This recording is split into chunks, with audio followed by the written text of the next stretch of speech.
L'expérience surnaturelle qui m'a marqué, disons, durant mon existence, remonte à l'âge de 12-13 ans, lorsque j'étais en colonie de vacances. Mes parents m'avaient envoyé à cette colonie de vacances chrétienne, bien sûr, où on était dans un bâtiment, disons, on était affecté dans un bâtiment, où chaque soir, quand on dormait, on entendait, disons, des bruits bizarres, des hurlements, disons, des pas d'animaux, on ne sait pas d'où ça sortait. Et ça faisait peur à tout le monde. Il y a eu même des apparitions, même je me rappelle, d'êtres bizarres que les gens ont vu. Moi, personnellement, je n'ai pas vu, mais beaucoup de personnes ont vu. Et on a commencé à se demander, mais qu'est-ce qu'il y avait exactement, disons, dans ce bâtiment.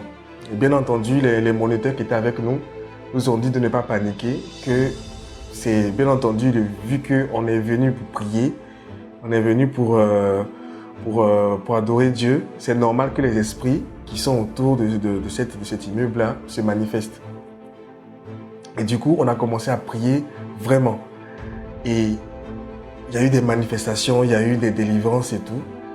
Et on a appris plus tard que, disons, c'est le fondateur, disons, de l'école qui avait enterré, disons, des ossements, disons, en bas de l'immeuble pour pouvoir faire fructifier, disons, son établissement. Et du coup, ça faisait de cette sorte que les élèves n'étaient pas stables spirituellement. Ils avaient des vues de débauche, il y avait beaucoup de suicides, disons, dans l'école. Et on a vraiment prié pour briser, en fait, toutes les chaînes qu'il y avait, disons, dans cet établissement-là. Et j'ai appris bien plus tard que, disons, après notre passage, disons, dans cet établissement-là, les choses se sont améliorées.